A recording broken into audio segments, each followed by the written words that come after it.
نحمده ونصلي على رسوله الكريم اما بعد فاعوذ باللہ من الشیطان الرجیم بسم اللہ الرحمن الرحیم۔ السلام علیکم ورحمۃ اللہ وبرکاتہ۔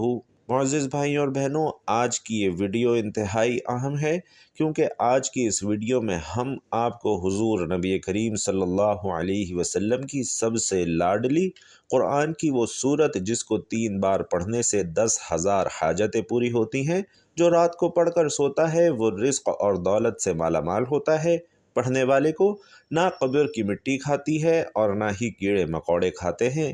اور قرآن کریم کی وہ عظیم سورت آپ کو اس ویڈیو میں بتاؤں گا، اس لیے آپ سے گزارش ہے کہ ویڈیو کو آخر تک ضرور دیکھیے گا۔ ناظرین کرام، آج کا جو عمل ہے وہ قرآن پاک کی ایک بہت ہی پیاری اور خوبصورت سورہ مبارکہ کا عمل ہے، جو حضور نبی کریم صلی اللہ علیہ وسلم کی لاڈلی سورت ہے اور جس کو پڑھنے سے اللہ انسان کی 10,000 حاجتیں پوری فرماتا ہے۔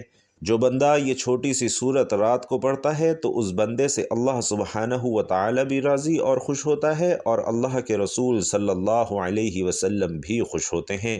اس سورت کی برکت سے اللہ سبحانہ و تعالی انسان کو وہ تمام چیزیں عطا فرما دیتا ہے جس کی بندہ خواہش کرتا ہے۔ روزانہ رات کو پڑھ کر سونے والا انسان رزق اور دولت سے مالا مال ہو جاتا ہے، اس کے گھر میں، کاروبار میں اور روزمرہ کے معاملات میں خوب خیر و برکت پیدا ہوتی ہے، اس انسان پر رزق اور دولت کی برسات ہونا شروع ہو جاتی ہے۔ ناظرین کرام، قرآن کریم کا علم ہم تک یوں ہی نہیں پہنچا بلکہ نبی کریم صلی اللہ علیہ وسلم اور آپ کے صحابہ کرام نے قرآن کو ہم تک پہنچانے کے لیے بہت زیادہ محنت اور قربانیاں دی ہیں۔ یہاں ایک واقعہ پیش کیا جا رہا ہے جس کے پہلے اور اصل راوی حضرت صہیب رومی رضی اللہ تعالی عنہ ہیں، جن کو قریش بہت زیادہ ستاتے تھے۔ جسمانی اذیت کے علاوہ ہجرت مدینہ کے وقت ان کے مال و جائیداد پر بھی قبضہ کر لیا گیا۔ بے سر و سامانی کی حالت میں آپ کی آمد قباء میں ہوئی تو نبی کریم صلی اللہ علیہ وسلم نے خوشخبری دی کہ کامیاب تجارت کر کے آئے ہو۔ اس قصے کا ایک حصہ حضرت خباب رضی اللہ تعالی عنہ سے بھی روایت ہوا ہے۔ یہ ایک قریشی عورت کے غلام تھے جو لوہے کی گرم سلاخوں پر انہیں لٹا دی تھی، یہاں تک کہ ان کے جسم پشت کی چربی سے وہ سلاخیں بجھ جاتی تھیں۔ ایک مرتبہ کعبہ کے سائے میں بیٹھے ہوئے رسول اللہ صلی اللہ علیہ وسلم سے عرض کیا کہ یا رسول اللہ، آپ صلی اللہ علیہ وسلم ہماری مدد و نصرت کے لیے دعا کیوں نہیں کرتے؟ تو رسول اللہ صلی اللہ علیہ وسلم نے فرمایا کہ تم سے پہلی امتوں میں گھڑا کھود کر ایک مسلمان فرد کو اس میں ڈال دیا جاتا، پھر لوہے کی کنگھیوں سے ہڈیوں تک اس کا گوشت نوچ لیا جاتا تھا، اس کے سر پر آرا رکھ کر اس کے جسم کو 2 حصوں میں چیر ڈالا جاتا اور وہ اپنے دین سے نہیں پھرتا تھا۔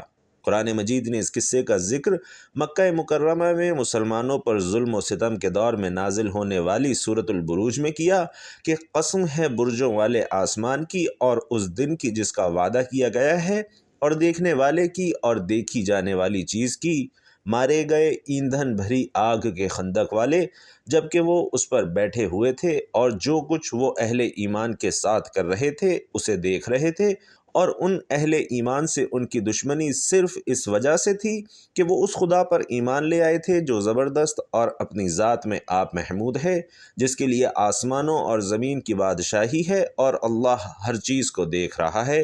بے شک جن لوگوں نے مومن مردوں اور مومنہ عورتوں پر ظلم و ستم توڑا پھر اس سے تائب نہ ہوئے، یقیناً ان کے لیے جہنم کا عذاب ہے اور جلائے جانے کی سزا ہے۔ ناظرین کرام، کئی محدثین نے ایک روایت نقل کی ہے کہ رسول علیہ الصلاۃ والسلام نماز کے بعد کچھ کلمات اس طرح دہرا رہے ہوتے کہ ہمیں ہونٹ کرتے نظر آتے لیکن ہم بات نہ سمجھ پاتے تھے۔ پوچھا گیا تو آپ صلی اللہ علیہ وسلم نے ایک نبی کا واقعہ بیان کیا کہ وہ ایک مرتبہ اپنی فوج کی قوت پر کہنے لگے کہ ان کا مقابلہ کون کر سکتا ہے، تو اللہ نے ان کو 3 میں سے کسی ایک کا اختیار دیا، یعنی بیرونی دشمن کا تسلط و غلبہ، بھوک و قحط یا پھر موت۔ انہوں نے اپنی قوم کے مشورے سے موت کو منتخب کیا، جس پر ان کے 70,000 آدمی 3 روز میں موت کے منہ میں چلے گئے۔ تم جو مجھے ہونٹ ہلاتے دیکھتے ہو، میں اسی واقعے کو یاد کر کے اللہ سے یہ دعا کرتا ہوں کہ اے اللہ، میں تو تیری مدد اور توفیق سے ہی دشمن سے لڑتا ہوں، اور برائی سے بچ کر نیک کام کر لینا اللہ ہی سے وابستگی اور اس کی توفیق سے ہے۔ ناظرین، آپ صلی اللہ علیہ وسلم سے روایت ہے کہ تم سے پہلے ایک بادشاہ تھا جس کے پاس ایک جادوگر تھا۔ جب وہ جادوگر بوڑھا ہو گیا تو اس نے بادشاہ سے کہا کہ اب میں بوڑھا ہو گیا ہوں اور مجھے خدشہ ہے کہ کہیں میرا علم میرے ساتھ ہی دفن نہ ہو جائے، اس لیے آپ میرے پاس ایک ذہین علم کے شوقین لڑکے کو بھیجیں تاکہ میں اسے اپنا علم یعنی جادو سکھا سکوں۔ اس پر بادشاہ نے ایک لڑکا جادو سیکھنے کے لیے اس کے پاس بھیج دیا۔ جب اس لڑکے نے اس کے پاس جانا شروع کیا تو راستے میں ایک عیسائی عبادت گاہ میں ایک راہب تھا۔ ان عبادت گاہوں والے اس وقت کے مسلمان تھے۔ وہ لڑکا اس راہب کے پاس بیٹھا اور اس کی باتیں سننے لگا جو اسے پسند آئیں۔ پھر جب بھی وہ جادوگر کے پاس آتا اور راہب کے پاس سے گزرتا تو اس کے پاس بیٹھتا اور اس کی باتیں سنتا اور مختلف سوالات کرتا رہتا۔ ایک عرصے تک اس کا یہی معمول رہا اور بالآخر راہب نے یہ کہہ کر اسے بتا دیا کہ میں تو اللہ کا بندہ ہوں، اسی کی عبادت کرتا ہوں۔ اب وہ لڑکا جادوگر کے پاس جاتے ہوئے راستے میں راہب کے پاس بیٹھ جانے کی وجہ سے جادوگر کے پاس تاخیر سے پہنچتا۔ دیر سے آنے کی وجہ سے وہ اس کو مارتا اور لڑکے کے گھر والوں کو بھی بتا دیا کہ یہ تو میرے پاس بہت کم حاضر ہوتا ہے۔ اس لڑکے نے اس کی شکایت راہب سے کی تو راہب نے کہا کہ اگر تجھے جادوگر مارنے لگے تو کہہ دیا کر کہ مجھے میرے گھر والوں نے روک لیا تھا، اور جب تجھے گھر والوں سے پٹائی کا ڈر ہو تو کہہ دیا کر کہ مجھے جادوگر نے روک لیا تھا۔ اسی دوران ایک مرتبہ ایک درندے نے لوگوں کا راستہ روک لیا کہ ان کا گزرنا مشکل ہو رہا تھا۔ جب لڑکا اس طرف آیا تو اس نے کہا کہ میں آج جاننا چاہوں گا کہ جادوگر افضل ہے یا راہب، اللہ کو زیادہ محبوب ہے۔ اور پھر ایک پتھر پکڑا اور کہنے لگا، اے اللہ، اگر تجھے جادوگر کے معاملے سے راہب کا معاملہ زیادہ پسندیدہ ہے تو اس درندے کو مار دے تاکہ لوگوں کا آنا جانا ہو۔ اور پھر پتھر سے درندے کو مار دیا اور لوگ گزرنے لگے۔ پھر وہ لڑکا راہب کے پاس آیا اور اسے خبر دی تو راہب نے اس لڑکے سے کہا کہ اے میرے بیٹے، آج تو مجھ سے افضل ہے، کیونکہ تیرا معاملہ اس حد تک پہنچ گیا ہے کہ جس کی وجہ سے تو عنقریب ایک مصیبت میں مبتلا کر دیا جائے گا۔ پھر اگر تو کسی مصیبت میں مبتلا کر دیا جائے تو کسی کو میرا نہ بتانا۔ ناظرین، وہ لڑکا مادرزاد اندھے اور کوڑھی کو صحیح کر دیتا تھا، بلکہ لوگوں کی بیماری کا علاج بھی کر دیتا تھا۔ اسی دوران بادشاہ کا ایک ہم نشین اندھا ہو گیا۔ اس نے لڑکے کے بارے میں سنا تو وہ بہت سے تحفے لے کر اس کے پاس آیا اور کہنے لگا کہ اگر تو مجھے شفا دے دے تو یہ سارے تحفے جو میں یہاں لے کر آیا ہوں وہ سارے تمہارے حوالے کر دوں گا۔ اس لڑکے نے کہا، میں تو کسی کو شفا نہیں دے سکتا، شفا تو اللہ دیتا ہے۔ اگر تو اللہ پر ایمان لے آئے تو میں اللہ سے دعا کروں گا کہ وہ تجھے شفا دے دے۔ لڑکے نے اس کے لیے دعا کی تو اللہ نے اسے شفا عطا فرما دی اور نتیجے میں وہ شخص اللہ پر ایمان لے آیا۔ وہ آدمی اپنے معمول کے مطابق بادشاہ کے پاس گیا اور اس کے پاس بیٹھ گیا۔ بادشاہ نے اس سے کہا کہ کس نے تجھے تیری بینائی واپس لوٹائی؟ تو اس نے کہا کہ میرے رب نے۔ بادشاہ نے کہا، کیا میں نے؟ اس نے کہا، نہیں، اللہ نے، جو میرا اور تیرا دونوں کا رب ہے۔ بادشاہ نے پوچھا، کیا میرے علاوہ تیرا کوئی اور بھی رب ہے؟ اس نے کہا، ہاں۔ اب بادشاہ اس کو پکڑ کر عذاب دینے لگا تو اس نے بادشاہ کو اس لڑکے کے بارے میں بتا دیا۔ اس لڑکے کو لایا گیا تو بادشاہ نے اس سے کہا کہ اے بیٹے، کیا تیرا جادو اس حد تک پہنچ گیا ہے کہ اب تو مادرزاد اندھے اور کوڑھی کو بھی شفا دینے لگ گیا ہے اور ایسے ایسے کرتا ہے؟ لڑکے نے کہا، میں تو کسی کو شفا نہیں دیتا، شفا تو اللہ دیتا ہے۔ بادشاہ نے اسے پکڑ کر سخت تشدد کا نشانہ بنایا، یہاں تک کہ اس نے راہب کے بارے میں بادشاہ کو بتا دیا۔ راہب کو پکڑ کر لایا گیا تو اس سے کہا گیا، تو اپنے اس دین سے پھر جا۔ راہب نے انکار کر دیا اور بادشاہ نے آرا منگوایا اور اس راہب کے سر پر رکھ کر اس کا سر چیر کر اس کے 2 ٹکڑے کر دیے۔ پھر بادشاہ کے ہم نشین کو لایا گیا اور اس سے بھی کہا گیا کہ تو اپنے دین سے پھر جا۔ اس نے بھی انکار کر دیا تو بادشاہ نے اس کے سر کو بھی چیر کر 2 ٹکڑوں میں تقسیم کر دیا۔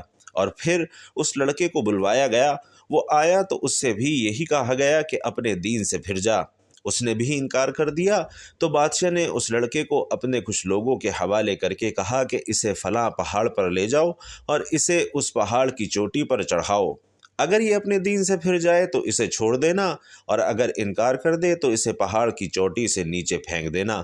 چنانچہ بادشاہ کے ساتھی اس لڑکے کو پہاڑ کی چوٹی پر لے گئے تو اس لڑکے نے دعا کرتے ہوئے کہا کہ اے اللہ، تو مجھے ان سے بچانے کے لیے کافی ہے، جس طرح تو چاہے مجھے ان سے بچا لے۔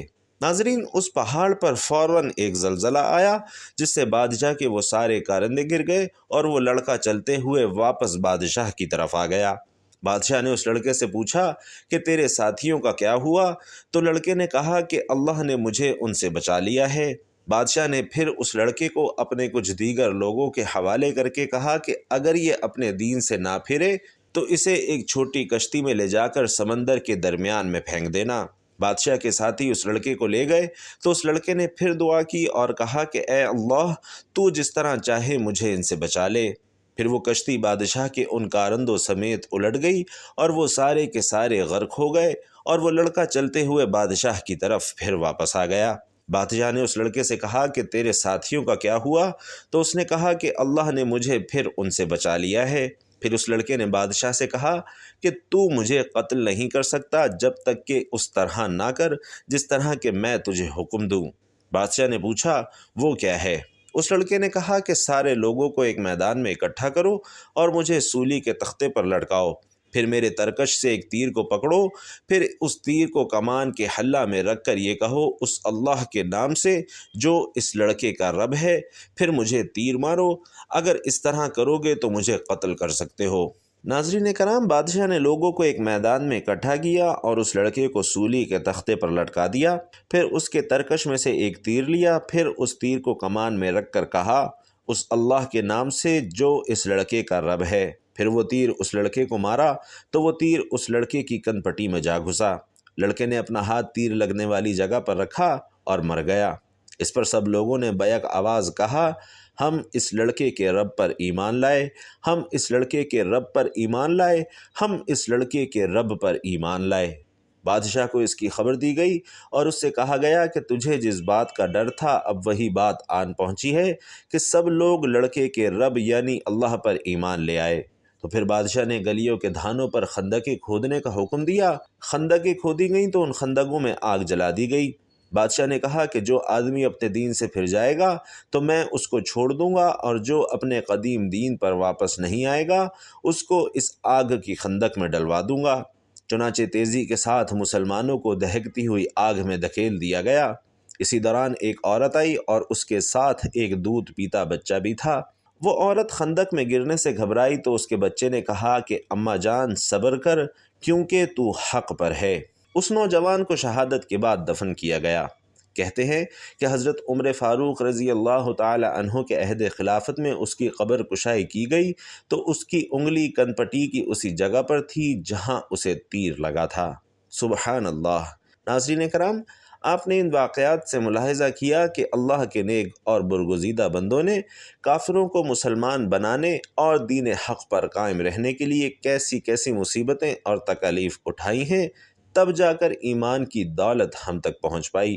یقیناً اگر اللہ چاہتا تو وہ ان قربانیوں کے بغیر ہی اپنی مخلوق کو ہدایت دے دیتا، لیکن چونکہ یہ دنیا اسباب پر قائم ہے اور ہمیں اچھائی اور برائی میں سے کسی ایک چیز کو منتخب کرنے کا اختیار دیا گیا ہے، لہٰذا ہمیشہ اپنے ہر معاملے میں اللہ سے مدد طلب کرنی چاہیے اور اسی کے سامنے اپنی ہر ایک فریاد پیش کرنی چاہیے۔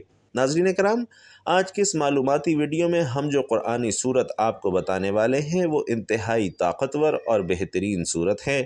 اگر آپ روزانہ رات کو یہ صورت صرف 3 بار پڑھ لیتے ہیں تو انشاءاللہ آپ کی تقدیر سنور جائے گی۔ آپ کی نسلوں تک کے لیے یہ صورت آسانیاں پیدا کرنے کی سفارش کرے گی، کیونکہ یہ صورت ہمارے پیارے نبی صلی اللہ علیہ وسلم کی بہت لاڈلی صورت ہے۔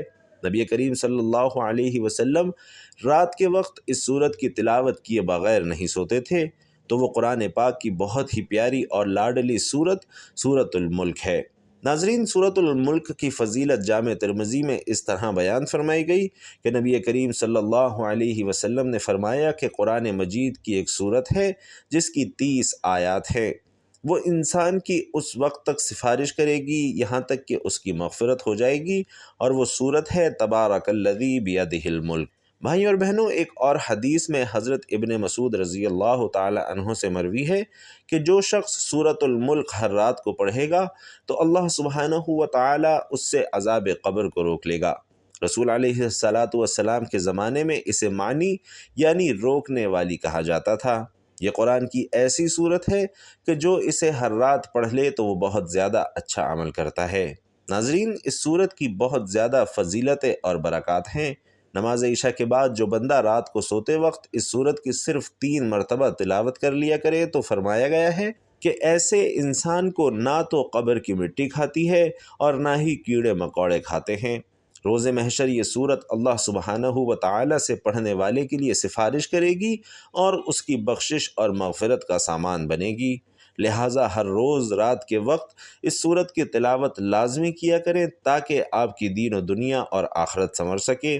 اس صورت کی تلاوت کرنے سے اللہ پڑھنے والے کی دلی خواہشات کو پورا کرتا ہے، اس کی تنگ دستیوں سے نجات عطا فرماتا ہے اور پڑھنے والے کو بہت زیادہ رزق اور مال و دولت عطا فرماتا ہے، اس کی مشکلات کو ختم فرما دیتا ہے، اس کے رزق میں اور اس کی روزی میں بہت زیادہ اضافہ فرماتا ہے اور اس کے ہر مشکل سے مشکل کام میں اللہ سبحانہ و تعالی آسانیاں پیدا فرما دیتا ہے۔ اللہ تبارک و تعالی سے دعا ہے کہ نیکی کی بات کو سننے، سمجھنے اور اس پر عمل کرنے کی طاقت اور توفیق ہم سب کو مرحمت فرمائے۔ میرا سنانا اور آپ کا سننا اپنی بارگاہ میں قبول و منظور فرمائے، آمین یا رب العالمین۔ محترم ناظرین، آخر میں آپ سے گزارش ہے کہ اللہ کے 99 ناموں میں سے کوئی بھی ایک نام کامنٹ باکس میں لکھ کر ضرور شیئر کیجئے گا۔ اللہ تعالی ہم سب کا حامی و ناصر ہو، آمین۔ السلام علیکم ورحمۃ اللہ وبرکاتہ۔